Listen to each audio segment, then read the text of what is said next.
Di dalam ajaran Stoikisme, kenikmatan itu adalah sebuah hal yang sangat berbahaya untuk hidup kita, dan kenikmatan itu bukan hal yang harus kita cari dan bukan hal yang harus kita miliki. Selamat datang di Siniar Bahagia ala Stoik, menciptakan pendapat untuk bahagia. Bersama saya Jason Herlambang. Siniar ini saya buat untuk menemani kamu yang sedang berlatih mempraktekkan ajaran Stoikisme. Saya akan membagikan pengalaman bagaimana menerapkan ajaran Stoikisme di dalam kehidupan sehari-hari. Dan ini adalah episode hari ini. Selamat mendengarkan. Di dalam episode ini saya ingin menjelaskan kepada kamu atau mengobrol dengan kamu tentang kenikmatan di dalam ajaran Stoikisme gitu ya. Ketika kita mengingat sebuah kenikmatan ya, dan ketika kamu juga mengingatkan diri kamu adalah seorang Stoik, maka kita harus tahu bahwa seorang Stoik itu harus paham bahwa ada hal-hal yang di luar kendali dan ada hal-hal yang berada di dalam kendali. Dikotomi kendali itu yang sangat penting untuk kamu mengerti gitu ya, ketika kamu mempraktekkan ajaran-ajaran Stoikisme gitu ya. Nah, begitu juga tentang mengartikan sebuah kenikmatan gitu ya. Kenikmatan apa sih yang kita bayangkan ketika kita membaca atau mengingat sebuah kenikmatan gitu ya. Stoikisme atau para stoik terdahulu gitu ya sudah mengerti bahwa kenikmatan itu adalah hanya sebuah imajinasi belaka. Kenikmatan itu hanya berada di dalam imajinasi kita gitu ya. Lalu apa sih bentuk kenikmatan yang Stoik terdahulu artikan gitu ya. Dalam buku-buku Stoicisme gitu ya yang sudah saya baca, seperti buku dari Seneca, dari Marcus Aurelius, dari Epictetus, dari Musonius Rufus, dan bahkan dari Ryan Holiday gitu ya. Kenikmatan itu dari zaman dulu sampai zaman sekarang itu sama gitu ya. Kenikmatan seperti kenikmatan tidur tidak bangun pagi gitu ya. Kenikmatan begadang, kenikmatan makan makanan yang nikmat tetapi secara berlebihan dan juga tidak sehat gitu ya. Lalu kenikmatan menertawakan orang misalkan ya, menertawakan orang, kenikmatan berhubungan seks misalkan ya. Nah, dari zaman dulu sampai zaman sekarang gitu ya, kita tahu, kita sepakat bahwa kenikmatan yang orang-orang janjikan itu adalah sama dari zaman dulu sampai zaman sekarang. Dari dulu sampai sekarang itu sama. Semuanya sama. Ya makan lah, ya tidur lah, ya seks lah, ya menertawakan orang lah. Menertawakan orang itu kayak mengejek orang lah, mengkritik orang. Itu kan salah satu yang orang bilang itu, saya menemukan kenikmatan di dalam hal-hal yang saya lakukan gitu ya. Tetapi apakah kenikmatan itu baik untuk kita? Tetapi apakah kenikmatan itu membuat kita mendapatkan bahagia gitu ya?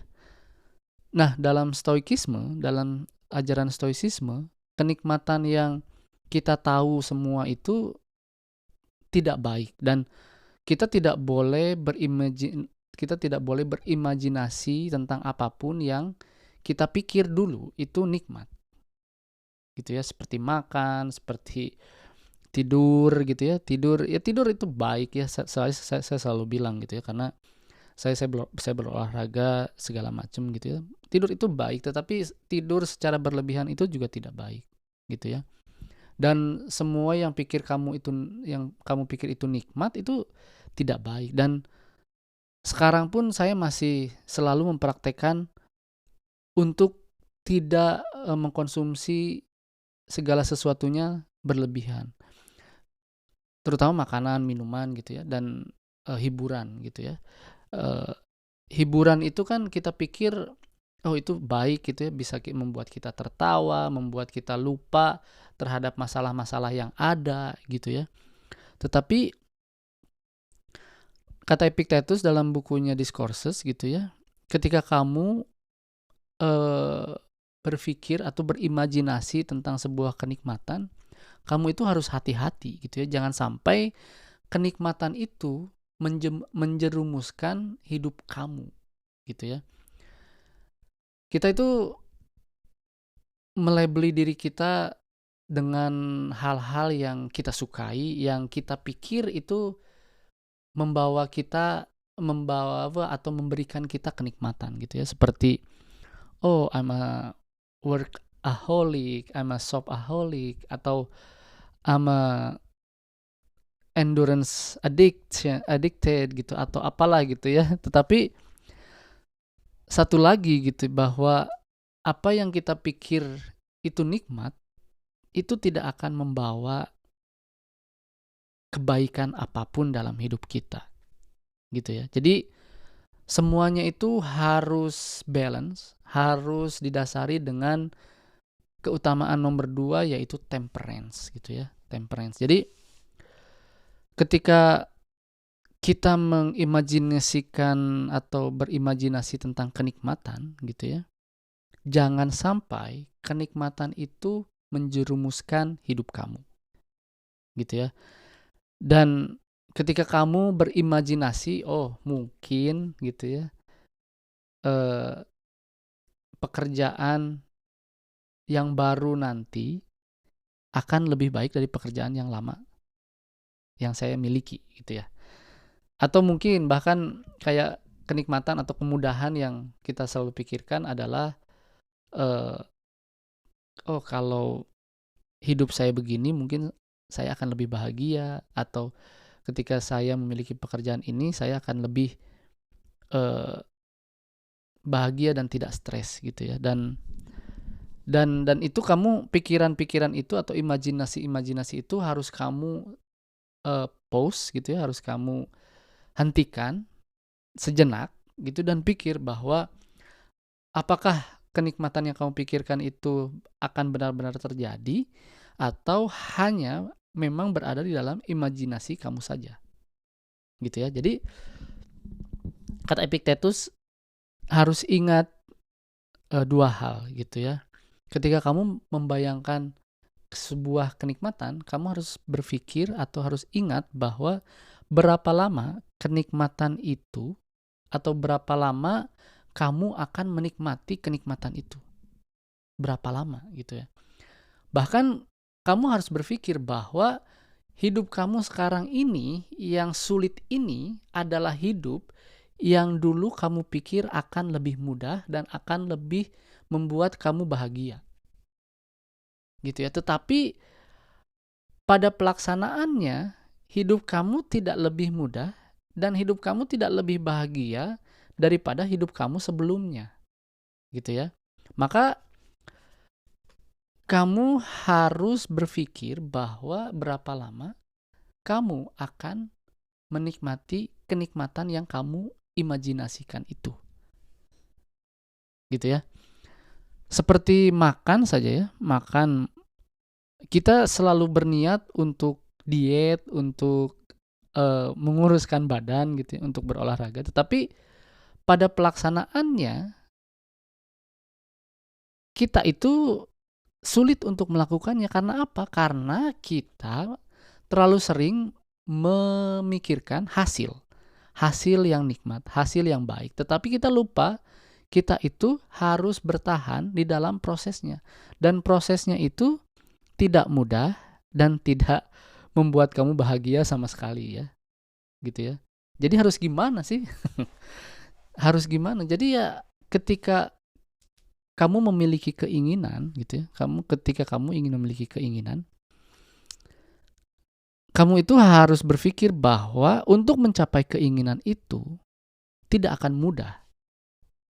Dan kamu harus bersiap-siap bahwa meskipun hal atau prosesnya tidak mudah, kamu akan tetap bahagia dan kamu akan tetap melakukan apa yang harus kamu lakukan, yaitu proses.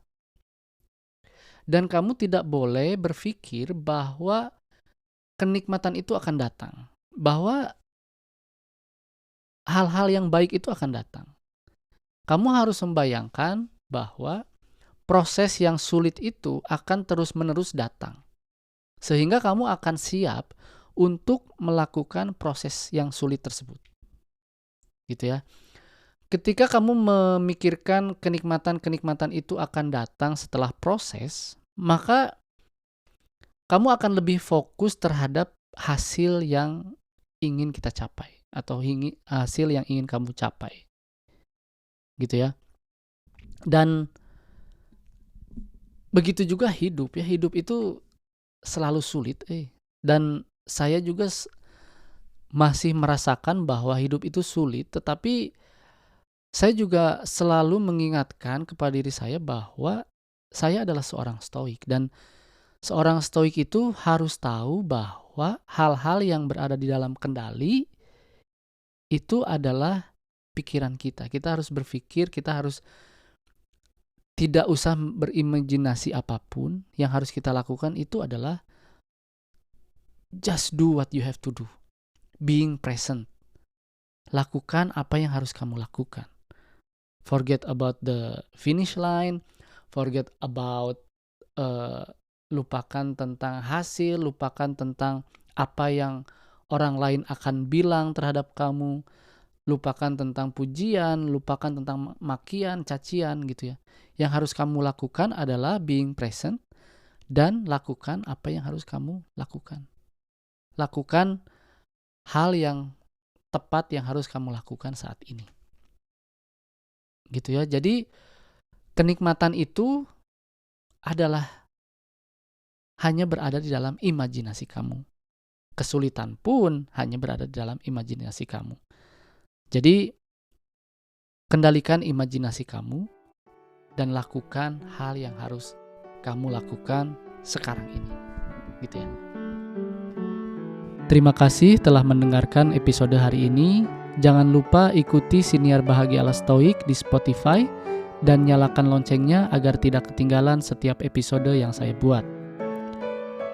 Saya juga membuka keanggotaan dengan cukup membayar $3 Amerika atau sekitar Rp45.000 setiap bulan. Dan kamu bisa mendengarkan episode Memaknai Hidup Bahagia ala Stoik yang berisi cerita saya selama seminggu dari jurnal pribadi saya. Jangan lupa juga untuk ikuti dan berlangganan @Bahagia ala Stoik di semua kanal media sosial, TikTok, Instagram, dan YouTube. Sekali lagi, saya ucapkan terima kasih. Sampai jumpa di episode berikutnya.